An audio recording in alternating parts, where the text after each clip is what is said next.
What if one of the world's greatest wrestlers stepped out of the ring and into the octagon? If Brock Lesnar could back up all the things that he's saying, might become the biggest star in mixed martial arts. Wrestling superstar Brock Lesnar breaks into the UFC against former heavyweight champion Frank Mir. This is as real as it gets. UFC 81, Breaking Point. Live Saturday, February 2nd from the Mandalay Bay Event Center. Only on pay-per-view.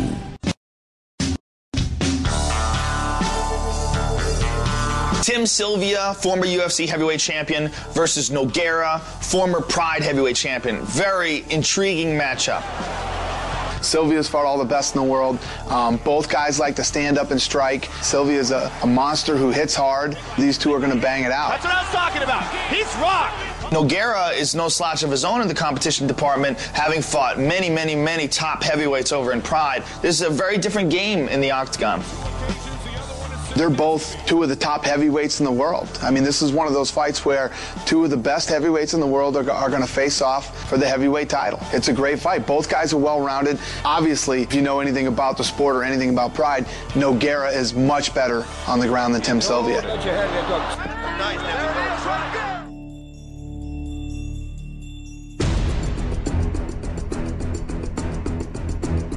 Tim Sylvia looked great in his last fight. Tim Sylvia beating Brandon Vera had sharp combinations. He avoided a very dangerous striker and overwhelmed him using his physical advantages, using a strategic advantage. And he's constantly busy here, throwing punches, elbows.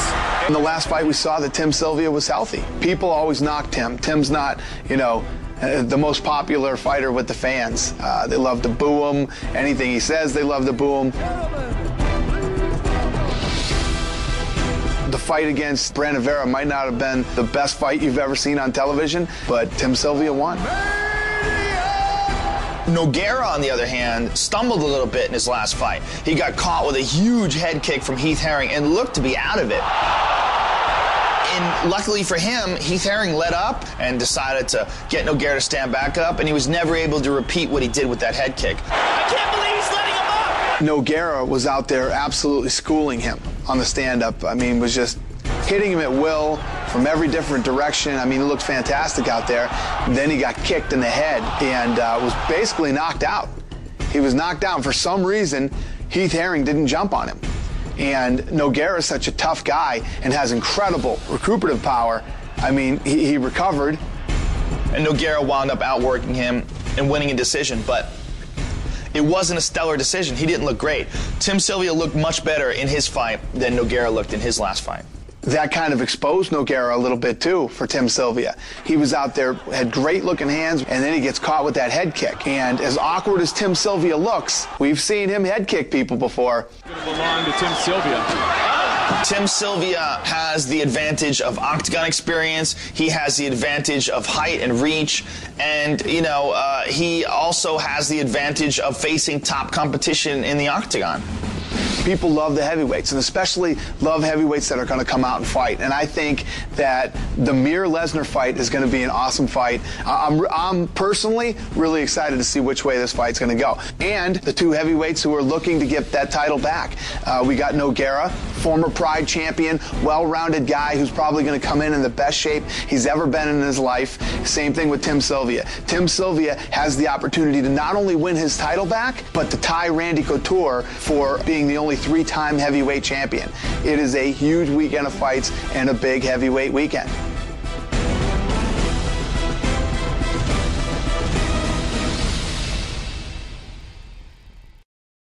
What if one of the world's greatest wrestlers stepped out of the ring and into the octagon? If Brock Lesnar could back up all the things that he's saying, might become the biggest star in mixed martial arts. Wrestling superstar Brock Lesnar breaks into the UFC against former heavyweight champion Frank Mir. This is as real as it gets. UFC 81, Breaking Point. Live Saturday, February 2nd from the Mandalay Bay Event Center. Only on pay-per-view.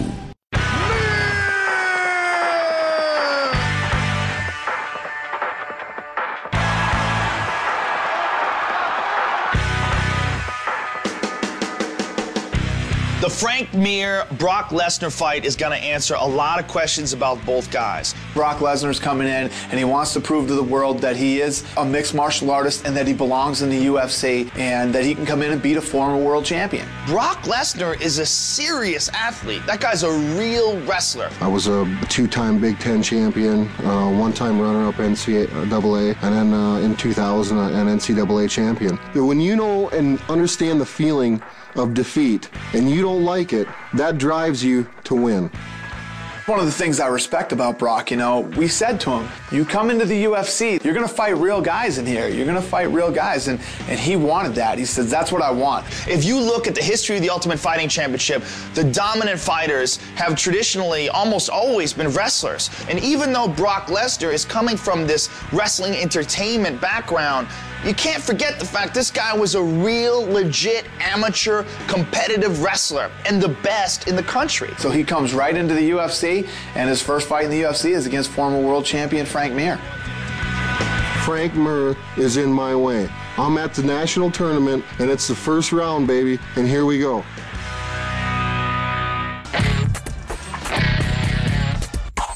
I'm not fighting a pro wrestler, I'm fighting a collegiate wrestling champion.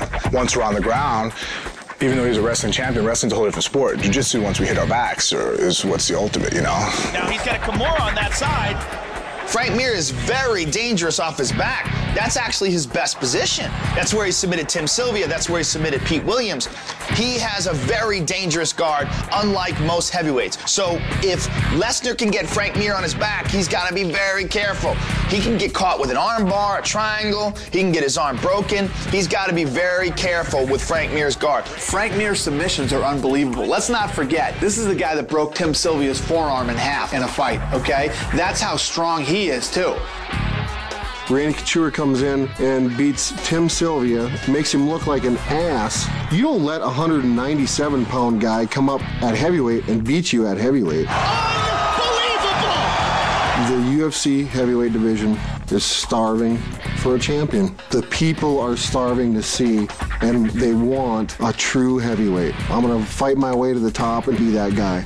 I love the Doc. I love that. I love that he thinks like that. I love that he's passionate about it that way and that he talks. Now he's got to come in and back it up. If Brock Lesnar can perform in the UFC to the same level that he performed in amateur wrestling, you might see the new archetype of the heavyweight champion, a gigantic, muscular, big-boned, heavyweight dominant champion. I think Brock Lesnar needs to worry less about what people think about him in the WWE and his reputation, be more concerned about what's going to happen inside the octagon. Now he's trying to work it. It is all over! Brock Lesnar, if given enough time to train, given enough time to prepare, and to acclimate himself to the mixed martial arts game, you're dealing with a serious threat to the title. At this point now, you know, there's no excuses, there's no explanations. It's either do or die. He's fired up for this fight. It really is, stylistically and every other way possible. This is a great fight and a very interesting fight.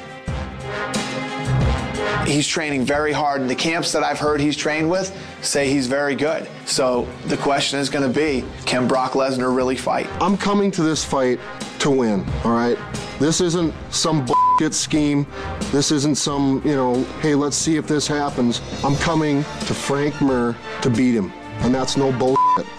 If he can train to the level that he was training when he was the top amateur heavyweight in the country, and if he can dedicate that athleticism and dedicate that focus and refocus it towards mixed martial arts, you're dealing with a very, very dangerous guy. And he's a big, strong, athletic guy.